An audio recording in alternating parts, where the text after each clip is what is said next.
Hello everyone, and a very warm welcome to all my fellow explorers. My name's Fenella Bazin, and this second lecture on the Vikings is coming to you from my home in the Isle of Man.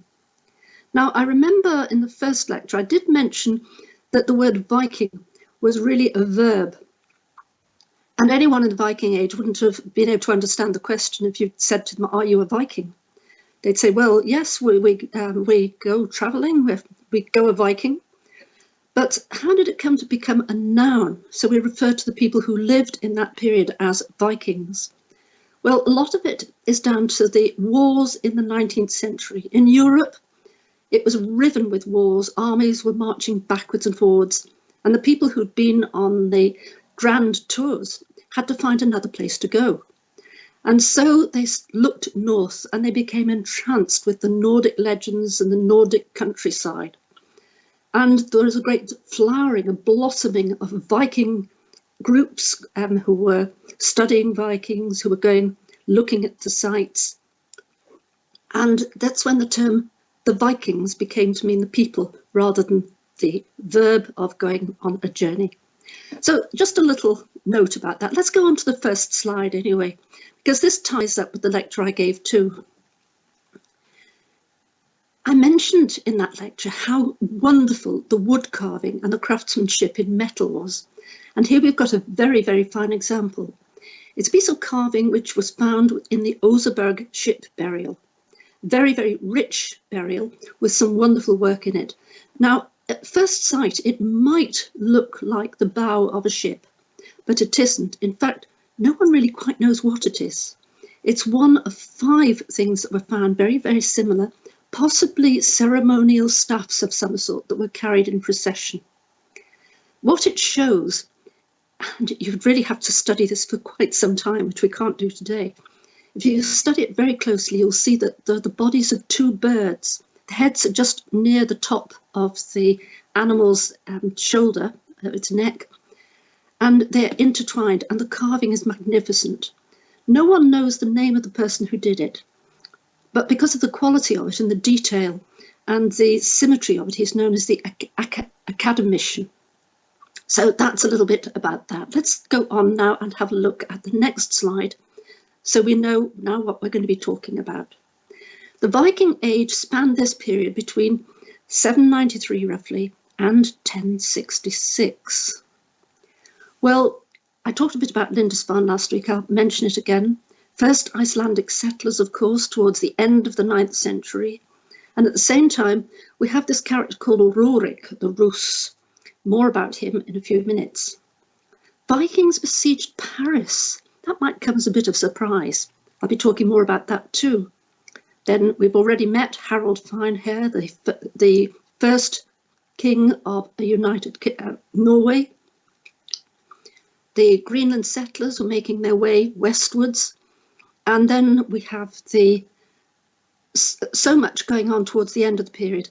And finally, in 1066, the Battle of Hastings, but that's not what marked the end of the Viking Age. As I mentioned, it was 3 weeks before this, when Harald Hardrada, a name I'll be referring to later, led a group of Vikings to try and defeat the English, but was defeated by the English king. So I'll be talking about some of those. Let's go on then and see what happens next. I'll be telling you the sort of way that I'll be designing the talk. We're talking about the first shock, the way that the Vikings descended on Lindisfarne. But just think about it. How did they know about it? Why were they able to pinpoint a rich monastery? Then we'll be looking at some of the voyages that took the Vikings south and east across the Baltic. And then the third section will be looking at the Norwegian travellings, their explorations, their journeys in open boats, small open boats across oceans. And then we look at the end of the era, what happened then. And I'm going to talk a little bit too about what happened after 1066. So let's have a look at the next slide. You've already seen this one. There's a bit of revision at the beginning, which is no bad thing to do in a lecture, I think. You can see that these warriors are wielding their swords. This is a memorial stone, presumably to one of the monks who was killed in the first Lindisfarne raid, or one of the successive ones perhaps, because there were more. And of course they raided other monasteries too. How did they know about it? Well, there's evidence that there was trading across the North Sea between Scandinavia and the British Isles for many centuries before the Vikings. So word had got round. The traders presumably went back, told people about this, and this led to this wave of raids on the monasteries of Lindisfarne, Iona, and so on. They must have had very detailed instructions on how to get there, because the monastery itself is on very low-lying ground. It's an island, after all. It's Lindisfarne. And when you're moving towards it, sailing towards it, in a Viking ship, which is very low-lying to the water as well, you'd probably only spot it when you're 4 or 5 miles away. So they had obviously had very detailed instructions on how to get there. Let's look at the next slide now. And we can see that they conquered and settled a world which actually goes beyond even this slide. And of course they didn't do it over land. They did their journeys completely by water. They had these wonderful ships that they had designed and built, and that took them as far east as the links with the Silk Road, the Black Sea certainly, and the Mediterranean, and across the Atlantic, beyond Iceland to Greenland and to the New World. So let's look at some of the detail now. What about these ships they had? Let's have a look at the next slide. Why did they go? Well, so many different reasons. Just as people emigrate today, it could be one of the reasons that's been put forward is that because the climate was warming, there were a lot more babies born and babies surviving. So that instead of the population being fairly stable, it's actually expanding. So they did need to go and find more land. The inheritance laws meant that the eldest son inherited the land. This was sensible because if you keep splitting the land up again and again and again, it becomes unviable. So there were a lot of younger men in the family who needed to make their own livings. Some opted to be traders, some opted to be pirates. There was a land shortage, of course, but really only in Norway. Denmark, as we can see, was flat and very fertile. We saw that from our images on the last lecture. Sweden, of course, also had a lot of resources. It was Norway that was land poor. The monasteries, of course, were soft targets, or at least they thought they were. But there are instances, a little bit further south than Lindisfarne is a monastery called Jarrow. And the monks there actually saw the Vikings off, killing quite a lot of them. Revenge, possibly, yes. But I think there were also other reasons. Political refugees, for instance, something we don't really associate with Vikings. Let's go on and see what they did and how they got there. Talked quite a lot about these boats, this innovative design that they came up with, which meant that the boats were very light, very flexible in the water, very, very seaworthy. What I didn't talk about was what it was like to sail in them. Now, I have a friend who, in 1979, commissioned the building of a replica of a Viking ship. It was sailed from Trondheim in the west of Norway, across the North Sea, down through the Scottish Islands into the Irish Sea, to land in the Isle of Man for our National Day. It was celebrating our 1,000 years of government. Now, listening to the people who sailed on her, they said it was very uncomfortable. They were sailing in the summer. Admittedly, the weather wasn't brilliant, but even so, they were wet all the time. And it was a wet with salt water, not with fresh water. There wasn't much space either. And of course, no ensuite bathrooms. And it wasn't just men who travelled on these ships, it was women and children as well. They didn't know how long they were going to be at sea, so they had to take provisions for that.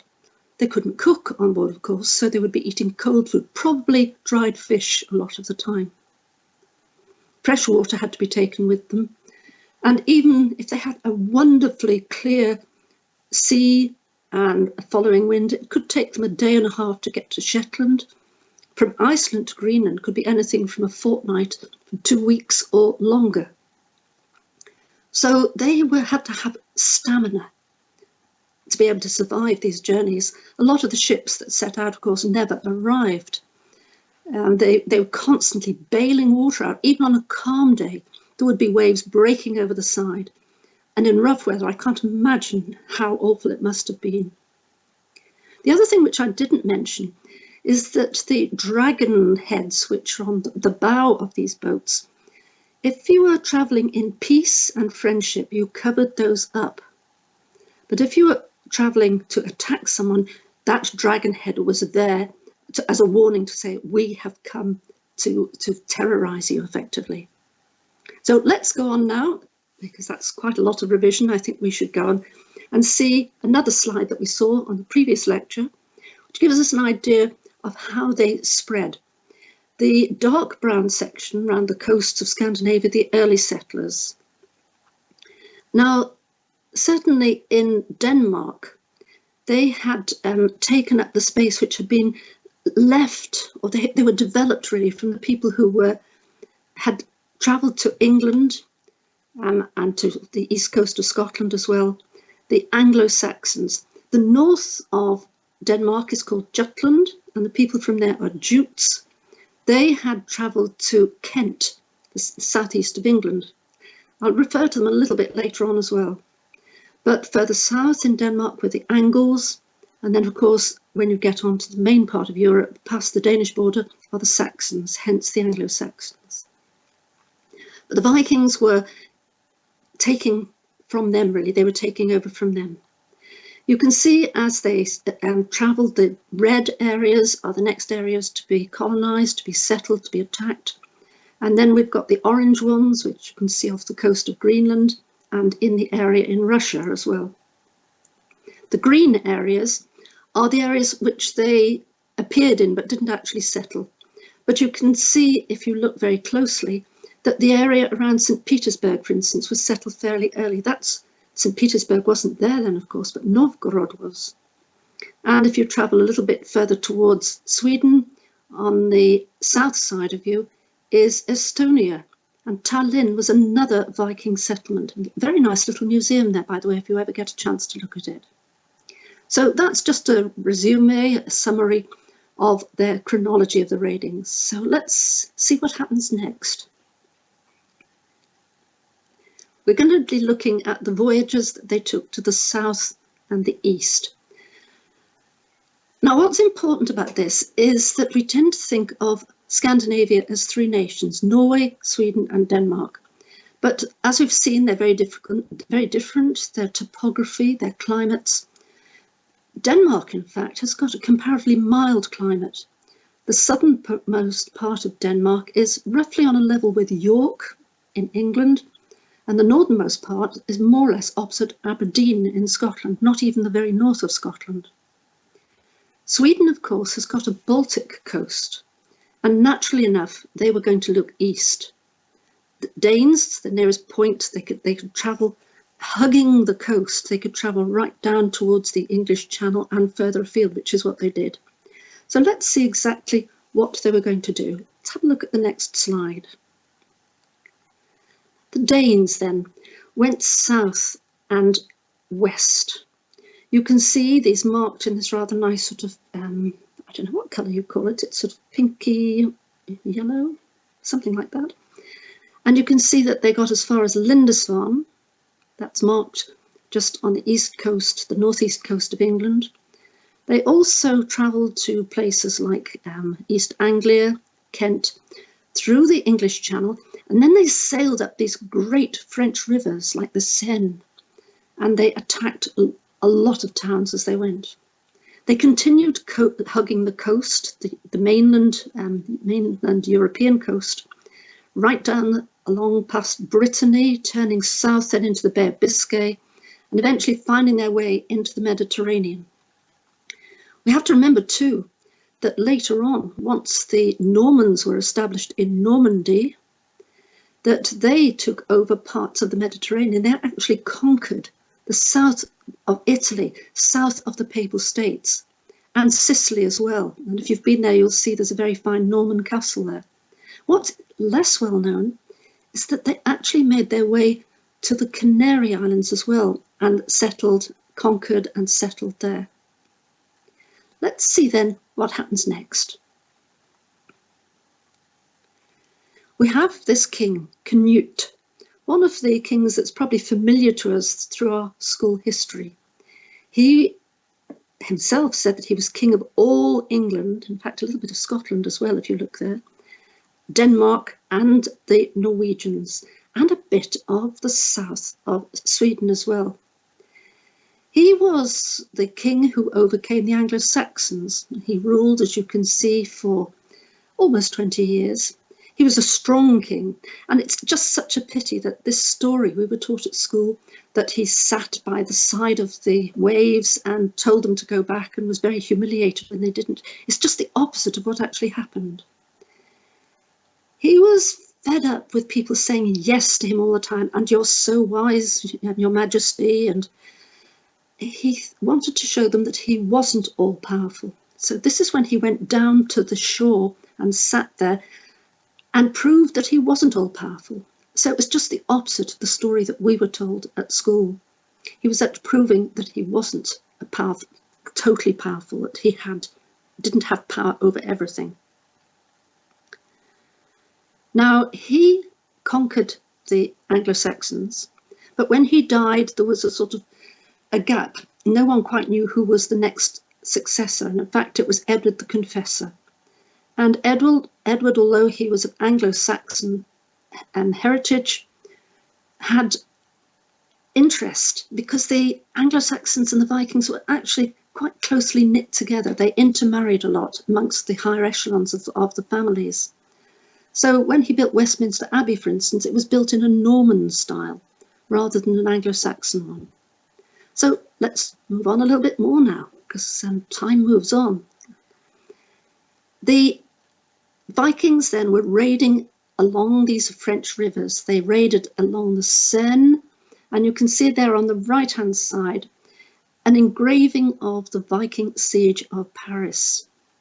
And on the left, this rather wonderful French illustration of a boat absolutely packed tight with Viking warriors and their spears. Spears and axes were the favoured weapons for them. Now, the French ruler was getting rather fed up with having these endless raids by the Vikings who were destroying and looting. So he offered them an olive branch. He said to them, if you will undertake to provide a buffer state between us and further invaders, I will give you this land in the north of France, and not only that, I'll give your leader my daughter's hand in marriage. These men were known as Northmen, or they became Normans, and of course he was giving them the land which was Normandy, and it did indeed become a buffer state, but also one that was very, very strategically placed to attack England in 1066. Let's move on then. This is the story of a particularly nasty Viking. No one liked him, even the people who sailed with him. He was horrible, he was evil, and he set off to make his fortune. He sailed down through the Bay of Biscay to Galicia, which is in the northwest of Spain, along the Atlantic coast of Spain and what's now Portugal, and then in through the Straits of Gibraltar. Now bear in mind too that Spain at this time was still ruled by the Moors. It wasn't a European country. You can see that, it's a caliphate. He was defeated by the Moors. They were using something he hadn't come across before. It's called Greek fire. It was had been in use for centuries, but it was new to this particular Viking. He managed to get quite a lot of his fleet away, and they sailed on up past the Spanish east coast and wintered off France. Now, he decided that he wanted to sack Rome because he had heard that Rome was full of treasure and it would make his fortune, and he'd be the greatest person, presumably, in the Viking world. So they set out, not to attack, obviously, but rather an underhand way. He pretended he was either dying or had died, but had converted on his deathbed to Christianity. So he wanted to be buried as a Christian. So they were allowed into the city. And of course, his men and he all leapt to life with their swords and attacked people all over the place, only to discover that it wasn't Rome. It was a small town called Lune, just north of Pisa, about 230, 240 miles north of Rome. So his information on that wasn't particularly good. However, he did get away, and certainly not with the sort of loot he'd been expecting. The story of rather the horrible side of the Vikings. Let's go on. I think we'll leave that for the time being and look to see what was happening in Norway. The Norwegians have this long coast, 1,000 miles of a coast from the north right down to the south on the Atlantic. They face not the rivers and the lakes and the seas, but great ocean, the great North Atlantic Ocean. So let's see what they did. Sailing due west from Bergen, you will find that you come straight to Lerwick in Shetland. And that was a very useful jumping off point for them, because to this day, the Shetlanders are very proud of their Viking heritage. So are the Orcadians, the people who live in the Orkney Islands. And both of those provided jumping off points for the Vikings to travel further south, to go down through the Hebrides, the Scottish Islands, past places like Skye and Iona, into the Irish Sea, and they set up there the great trading port of Dublin, which they controlled for quite a long time, but eventually it went back into Irish hands. They sailed all the way around the southeast coast and into the southwest coast, up the Shannon, where they raided more monasteries. That's fine. Some of them were actually going there to raid, some of them to trade, of course, but some of them were to settle. I mentioned that there were political refugees. And if you think back to King Harald Finehair, the first king of all Norway, he was an autocratic person. He wanted all the chieftains to knuckle under and to obey what he wanted, which they weren't prepared to do. I touched on that in the first lecture. Quite a lot of the people who had been in Norway decided that they didn't want to stay there. They wanted to go elsewhere. Some settled in the British Isles, but others went further afield. They went to Iceland. Now, Iceland was hardly occupied. There might have been a handful of Irish monks, but even that is being questioned now. And from Iceland, they found that there was land for the taking. It's not good agricultural land, but it's wonderful for sheep. There was plenty of food in the rivers, there was fish, the oceans were full of cod, of course, and there was also, to a certain extent, central heating with all these hot springs. So this was a good place to settle. They went on from there to Greenland. Now, how did they know about Greenland? Greenland is way, way out of sight from Iceland. But there is a phenomenon which I have experienced on more than one occasion when I've been sailing in Norway. And that's something called the Fata Morgana. And it occurs when there are two weather fronts, they coincide, and because one has got a different constitution to the other, it bends the light, so you can see way below the horizon. So they must have known there was land there. They must have seen this phenomena, the Fata Morgana. But they also knew about the migration of birds and sea creatures, so they were pretty sure there was land to the west. And then, of course, from there, they went on to North America. But I've been talking about the Norwegians. I should really be talking about the Swedes, of course. I got ahead of myself there a bit. The Swedes have got a Baltic coast, and they went across the Baltic Sea into these great Russian rivers. They travelled along the rivers, using the boats, portaging when necessary if they had to cross from one river to another. They went down as far as the Black Sea and into Constantinople, present-day Istanbul. Let's move on to the next slide, which is all about the Swedes, not the Norwegians. I got ahead of myself. I mentioned this character called Rurik, the Rus chieftain. Now, Rus was the area which we now know today as Belarus, the Ukraine, and part of Russia. And it was controlled by Rurik and his two brothers from Novgorod in the north right down to Kiev in the south. They traded eastwards, and in fact their dynasty lasted for several centuries. Shall we go on to the next slide, because I can tell you a little bit more about the people who lived in Rus. They were called Varangians. It was the gateway to the Silk Road. The exports that they took with them from Sweden were skins and fine furs, and they traded then to go back home with very high value goods like silk and spices. It was the gateway to the Silk Road.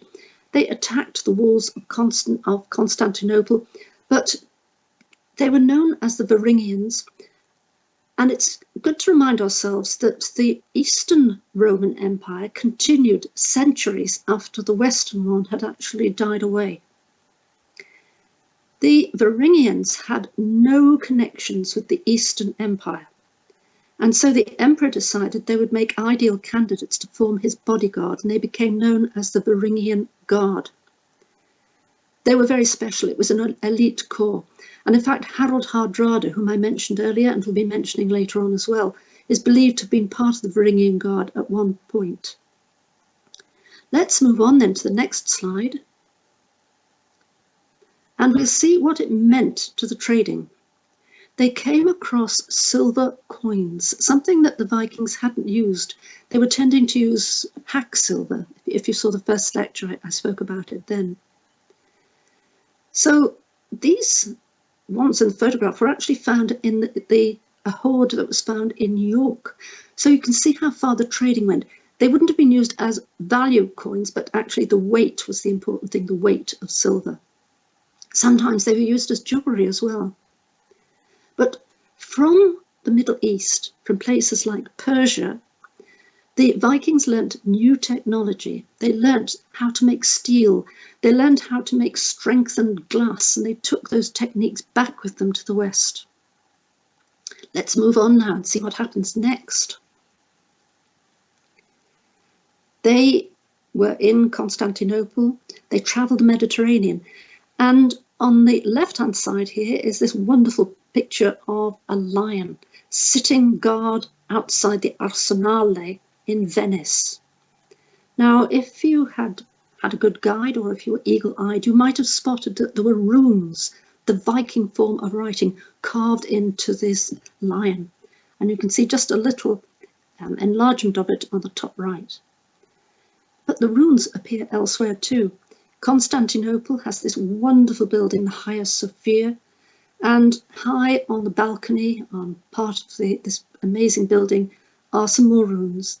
And we can imagine perhaps a bored Varangian guard standing during a long ceremony, just scratching the runes. No one's been able to quite decipher them though. On the next slide,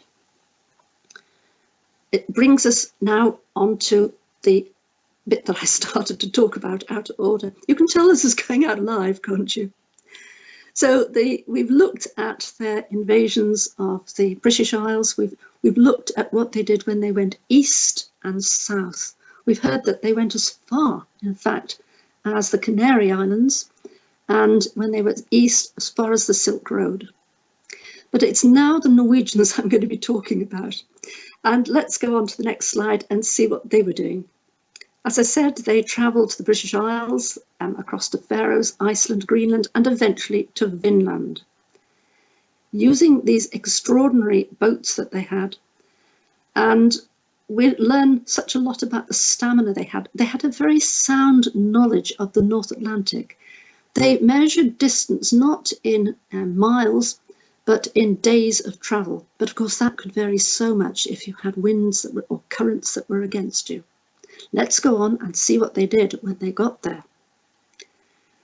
When they got to Shetland and Orkney, those two sets of British islands that are right way north of Scotland, they settled, and this is an extraordinary site called Jarlshof.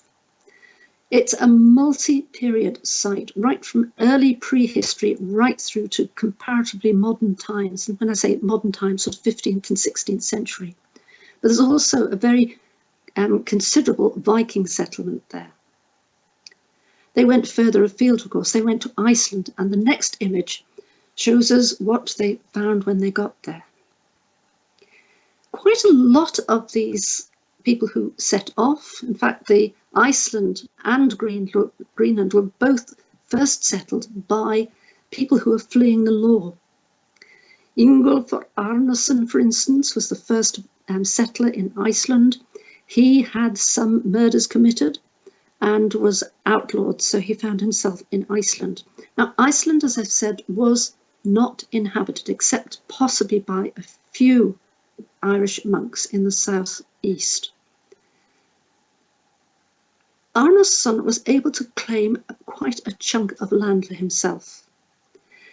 And bear in mind too that these people had been, quite a lot of them had been fleeing a despotic king. They didn't want to have another ruler in sole charge of them. So they set out, and something extraordinary, I think. It was the first proto-democratic parliament, certainly in the Northern Hemisphere. Iceland was divided into 4 sections and then subdivided as well. Each subdivision had representatives who were chosen by their peers. They weren't elected, but they had to be a consensus. They went to the regional gatherings, and then from the regional gatherings, there was the midsummer gathering, the Althing, the gathering, the main parliament of the year, when people came together for a week or 2 weeks sometimes. Laws were read every year. A third of the laws were read, well, no, not read, because they weren't written down. They were given to the public. They were announced to the people who were gathered there. New laws were made, feuds were settled, disputes were settled, marriages, of course, were arranged, and friends met each other just annually at these events. I mentioned that the business of the monks being there, if you look on the right-hand side, you'll see what is obviously a Christian cross, quite an early one. There's a theory that it might have been monks, but there's another theory which I came across when I was in Iceland last, and that is that these were slaves who had escaped from their Viking captors, because the Vikings had gathered up lots of slaves from the northwest of Britain as they travelled across to the west. To this day, the women in the Faroes, for instance, and in Iceland, 60% of them have DNA which links to the northwest of the British Isles. So Iceland was way ahead of itself there. We come to a character called Eric the Red, who was also expelled, but he was expelled from Iceland, and he had to go to Greenland. Again, the same thing, he had committed some murders. So let's go to the next slide now and see what happens there. As I mentioned, Greenland is a long way from Iceland. It's at least 10 days, 2 weeks in good weather of a sail. The Icelanders who settled in Greenland were given this great story by Eric the Red that this was a green land. Well, if you've been there, you'll know it isn't really. Most of it's covered in ice. But they made 2 settlements. And you can see here that in the eastern settlement, which is actually on the southwest coast, but it's always known as the eastern settlement, there were about 190 farms. On the western one, which is just a little bit further north, there were 90 farms. Population, possibly about 10,000. The population that they had left in Iceland at this time, in the year 1000, was about 70,000, just a fifth of what it is even today. I mentioned it was good for farming, for sheep, for pigs, for cattle. There was lots of wild food that could be caught, fish and all sorts of wild animals. But they had to have trading. And what did they trade? Well, obviously, they traded wool, they traded skins and furs, but in Europe, ivory hadn't yet arrived, and they had traded walrus tusks. These walrus tusks were taken to places like Trondheim And on the left-hand image you can see here is one of the Lewis chessmen. Something like 3 sets of chess pieces and a few extras as well, which were found on the Isle of Lewis when there'd been a great storm and sand was washed away, and they discovered a building which had got these chessmen in. They are exquisitely carved and they were extremely valuable. There are 3 different sorts of styles, obviously showing 3 different sorts of carvers, but generally speaking to the same design but with different characteristics, different facial characteristics. Let's move on then to the next slide. Erik the Red, Erik Thorvaldsson, Greenland's first settler. And of course he had settled there because he was a bit of a rough diamond. Writing 300 years later, he's described as rough but capable, knowledgeable, a good leader, very important in those days, quick-tempered, and interesting, I think, something you never associate with Vikings, a good administrator. He settled on in Greenland and built up quite a community, and I shall be coming back to that a little bit later in this talk. Let's move on now. Now, the New World was sighted for the first time not by Erik the Red or any of the Vikings who had settled in Greenland, but by this man, Bjarni Herjolfsson, who found it quite by accident. He was a trader. He'd been blown off course. And rather than land and see what the land was like, he was a trader. He wanted to make money. Time was money. So he turned back to Greenland, telling them what he'd seen. What he'd seen, of course, was part of what we now call Canada. Let's move on then and see what happened next, because this was irresistible to the Vikings, irresistible to Erik the Red's son, Leif Erikson. He was an adventurer, he was a pioneer, a colonizer, and he set off to find these areas. And this is where he possibly travelled up the west coast of Greenland and then across that fairly narrow stretch of water, comparatively narrow anyway, to Baffin Island, and then following the coast down to Labrador and finally to Newfoundland. We'll see on the next slide just what sort of landscapes he saw when he got there. In the very north, he saw this rather barren land. And then further south, Labrador with some trees and coastlines. And then eventually he got to Newfoundland. And there he saw meadows. Vinland probably doesn't mean anything to do with wine. It doesn't mean vineland. It means meadowland. And when he got there, he set ashore 2 of his Scottish slaves. So the first 2 Europeans to set foot on North America were actually Scottish slaves. They made a settlement there, and I'll talk about that next. So let's have a look at this, because time moves on. The next slide will show us what sort of things he found when he got there. He had a settlement there and stayed a few years and then went back to Greenland. Now, Thorfinn Karlsefni was the next generation along. And he married this remarkable woman called Gudrid. It was her second marriage.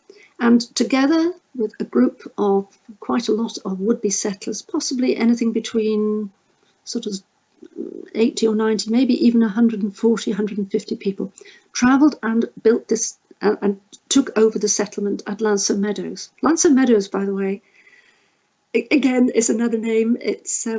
It actually translates as the Bay of the Jellyfish, which perhaps takes a bit of the romance away from it, but it's an interesting. There they settled for some time, and Gudrid gave birth to the first European child born in North America. His name, he was christened Snorri. Now, Gudrid was a remarkable woman. She was known as the far-travelled. She'd been born in Iceland. Her family had moved to Greenland.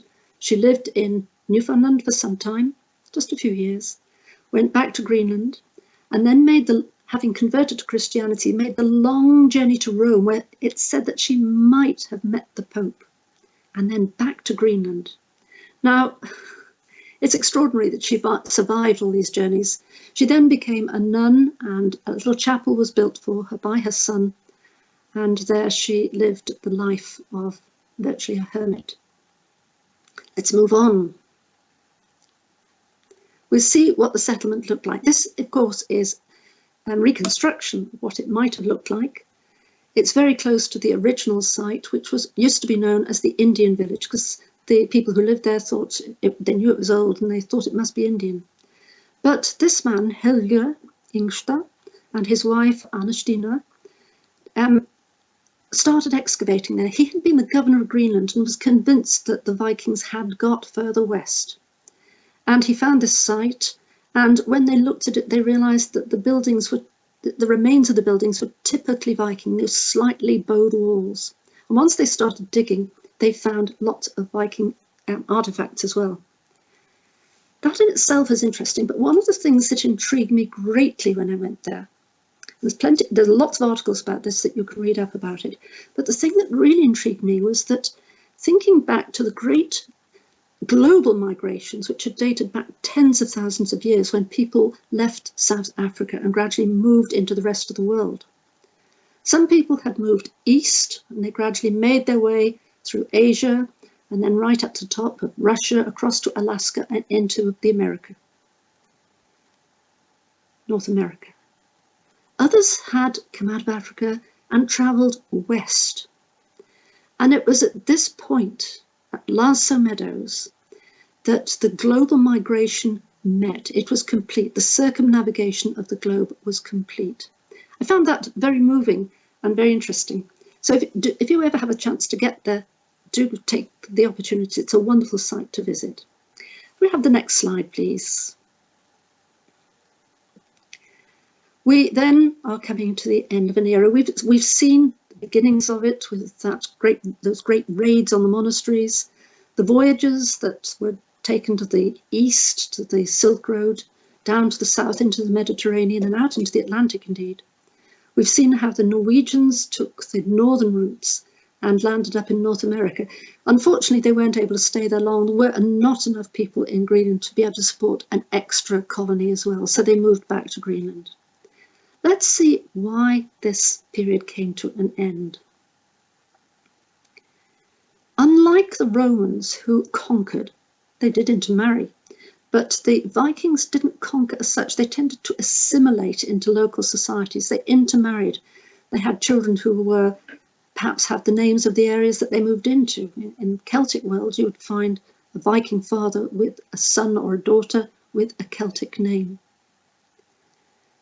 The Scandinavia became Christian. I talked about that in the first lecture. This was partly a political move, but it was also to do with the fact that things were changing. The paganism and it didn't stop terrible things happening, as we've seen with the Crusades later on. But it did make a difference to society. There was a beginning to think about nations. Norway had appeared, Denmark, Sweden was already there. It had already been a kingdom for quite some time. There were all sorts of other things too. I talked about the warming of the age, of the climate, at the beginning of the Viking Age. After the end of this Viking Age, at the date of 1066, it began to change again. But at 1066, we had this battle, which date we all know about, Battle of Hastings and all that. But as I mentioned, it's the battle that took place 3 weeks earlier in the north of England, just outside of York, at a place called Stamford Bridge, when Harold Hardrada, do you remember him? He'd been possibly a Varangian guard. He led an invasion of the northeast of England. He was defeated. And that generally marks the end of the Viking Age. It doesn't actually mark the end of the Viking influence, though, because there were still raids, there were still attempted invasions. The last invasion took place 200 years later, just off the Scottish coast at Largs, not far from Glasgow. And certainly the Scandinavian influence continued in the north of England and the west and northwest of Scotland, parts of Ireland. So in one sense, it marks a convenient date for the end of the Viking Age, but certainly Shetland and Orkney remained in Norwegian ownership for another couple of hundred years.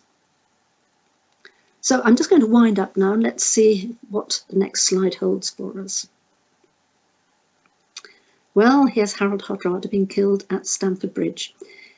Again, you see this story of the Battle of Hastings. This is not just Anglo-Saxon versus Viking at Stamford Bridge. I mentioned earlier that they were all intermarried, that they had cousins or relatives who were had a foot in each camp. But it did mean that England now came under the rule of William, Duke of Normandy, but it wasn't the end of the story, because the Northerners, the people who had been under Viking rule, wanted to stay that, and they had uprising after uprising.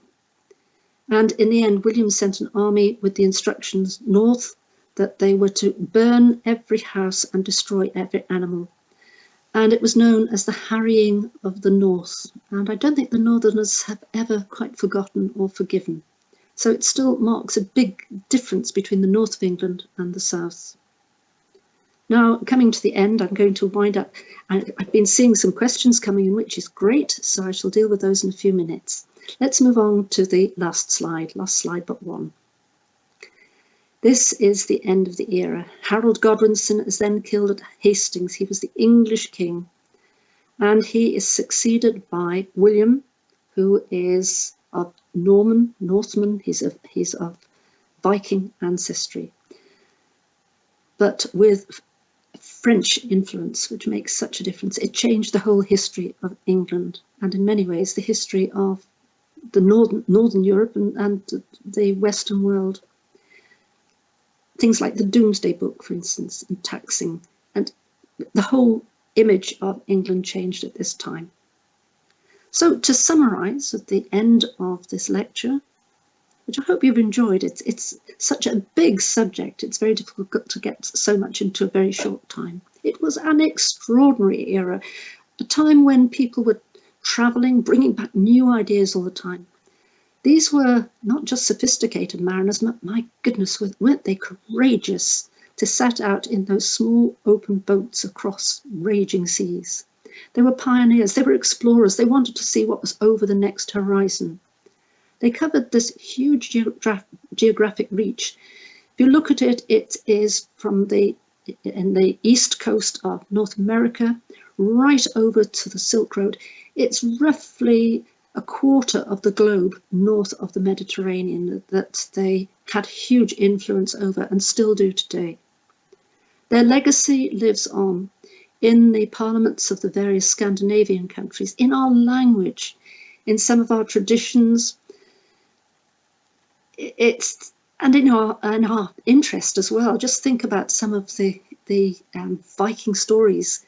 Think of the television series recently, The Vikings. It's still there. Lots of cartoons as well. It's something that has somehow appealed to people in a way that other cultures, other societies at the same time didn't. So before I say farewell, I would like to say, please let me have some questions. I can see lots coming in, but thank you for joining me on this excursion through a little part of Viking history. I hope it's whetted your appetites and that you want to read lots more about it. It's a wonderful period, and as you can tell, it's something that I love talking about and visiting and learning more and more about the whole time. So thank you for listening, and keep well, look after yourselves. Goodbye. Now, we've got lots of questions. I'm going to be sort of going slightly off screen at the moment. Yes, Ingrid from New York, she put a question a few hours ago, in fact. Yes, I can confirm the fact that horns haven't been found on a genuine Viking Age helmet. Very few Viking Age helmets have existed anyway. For some reason they seem to disappear, perhaps only maybe half a dozen altogether. The only time you'll find horns on a Viking helmet are when you buy a plastic helmet from a shop, and they are determined to go on ahead with this idea that the Vikings had horns. I mentioned in the first lecture, totally impractical, because it's not something you would want to have in warfare. It's, right, John from Reading. Yes, now the Vikings TV show, I think I mentioned that I haven't actually seen it all the way through, but I know a lot of it was based on fact. And Ragnar Lodbrok certainly was a real Viking, though not necessarily in the way that the show presents. But yes, a lot of that series is certainly based on fact. Much dramatised, of course. Vanessa in Norwich, hello. Right, where's the furthest the Vikings travelled to? Why did they go there and what did they discover? Well, when they travelled to North America, we know that they certainly got as far as Newfoundland. There's that settlement there, which is absolute proof. There was a programme recently which suggested that they had got further south in Newfoundland, but if you look on Sarah Pocket, just how you say her name, you'll see that there's no real evidence. But they must have got further south because butternuts were found on the Newfoundland site on Lancer Meadow, and they don't grow north of the St. Lawrence Seaway. So they certainly travelled there. There are all sorts of stories about that they might have travelled much further into America, but there's been no real proof yet, no watertight proof. Certainly they got as far as in the other direction. As we know, they got as far as the Silk Road, probably the Caspian Sea. And they discovered all these new ideas and brought them back with them. They found beautiful carvings as well, and jewellery. They brought those with them. And I think I mentioned in my first lecture that a man would often bring back beads for his wife or his girlfriend, and she would put them, add them to her existing bead necklace. Now, Jennifer from Billericay, how many times did the Vikings invade Paris? Oh, I wish you hadn't asked me this. I'm not actually sure of the number. It was an established city by then, but they besieged it certainly on more than one occasion, which is why the French ruler decided that he would give them Normandy. Right, Laurie from South Lake Tahoe. Please tell us more about the phenomenon that bends the light. Ah, right. Yes, you did hear that correctly. It is fascinating. It's the sort of thing that forms mirages. Further, they tend to be known as Fata Morgana in the north, but of course they're mirages as well. You see them in deserts. It's when I'm not a physicist, I'm afraid, but you know, if you have a tumbler of water and you put, say, a knife or a pencil into it, it will look as if it's bent. Well, it's the same sort of thing that bends light as well, because it's going from one sort of atmosphere into another. I have actually seen it. It's usually a sign that the weather is going to be awful. Certainly sailing out of Bordeaux once, we could see way in the distance some oil rigs which we knew were 100 miles or more away. And sailing out of Kirkenes in the north of Norway on another occasion, we could see land which was way below the horizon. It was an extraordinary sight. We saw that, watched it for hours on end. Oh, thank you. This is Janet from London. It's lovely. We're getting quite a lot of British questions this time. Last time it was all from North America, I think. Thank you very much. And thank you for the comment about the last one too. I hope to see you again, yes, on Viking television.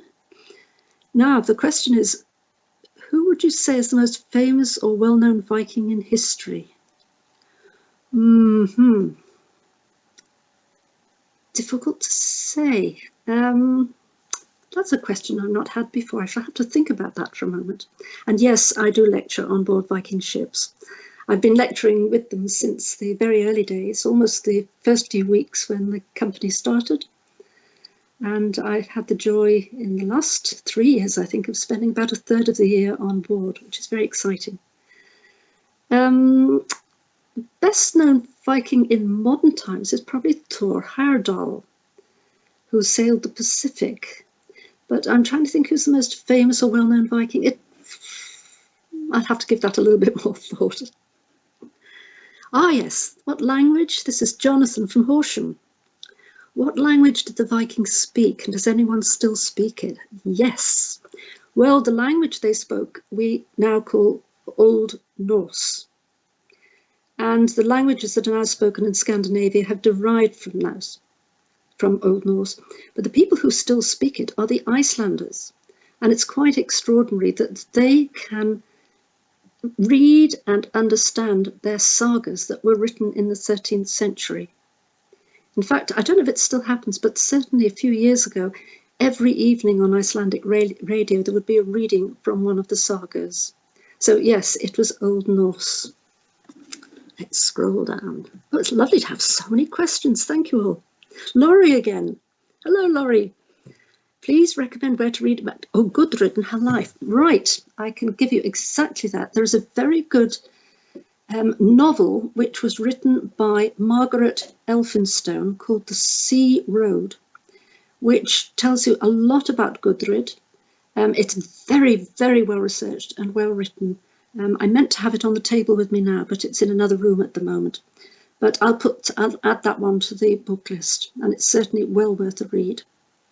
It gives a good insight into what her life was like. There's also some of the sagas, but I'll put those on as well. The Greenlandic sagas, the Vinland saga, also mentions her in some detail. All right, Donald. Oh, we've got one from Florida. Is that pronounced Bradenton? Let's see, it's just slipped off the screen momentarily. Right. Yes, Donald. The image first shown on the programme, not a ship's bow piece. Yes, well, as I mentioned, the academics, the archaeologists can't decide exactly what it is. They think it might be some sort of ceremonial stuff. There are 5 of them, and they're all found in the grave, all with the same sort of shape, but with slightly different carvings. I know it looks like a figurehead of a ship, but when you look at it closely, you can see that it's certainly never seen weather. If it's in this sort of condition, it's a superb piece of carving. Right, Al from Pleasanton. What a lovely name in California. Yes, Viking ships did engage in sea battles with ships of other nations, though they preferred really to make land raids and then slide their ships back onto the sea again. Yes, I mentioned this awful chap, Hafstein, who fought with some of the Arabian ships, and they were using the Greek fire, which had never been come across before, and that was in the Mediterranean area. So yes, if you look up Greek fire, it's very interesting because it was used in the centuries before, in fact BC, and it was something that was terrifying because it must have been rather like a dragon's breath, because there would be a tube at the front of the ship, and this fire would come out of it.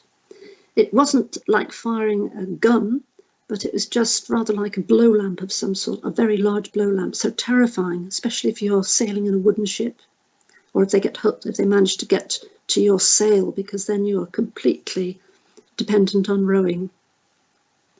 So thank you, yes, for that question, Al.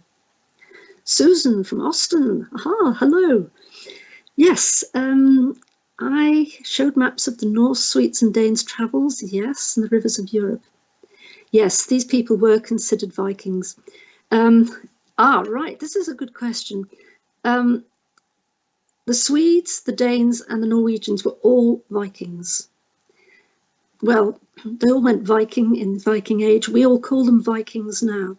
So most of the books that you'll read about them will refer to the Vikings. They would come from Sweden. There were no sort of boundaries as such. Harald Hardrada had gone east via Sweden to Constantinople, went back and became King of Norway. So the boundaries were a bit blurred in that sense. But yes, the term Vikings covers all of those people in the Nordic countries, excluding Finland. Finland is not one of the Viking areas. Right. Oh, I've run out of questions. Well, thank you all very much indeed for sending in the questions. You've made me think. I'm still trying to think who's the most famous Viking. I shall have to give that a lot more thought. Thank you. That's what I like about questions, that they make me think too. Thank you very much indeed, and I look forward to being with you again sometime in the very near future. Thank you. Good night. Look after yourselves. Bye.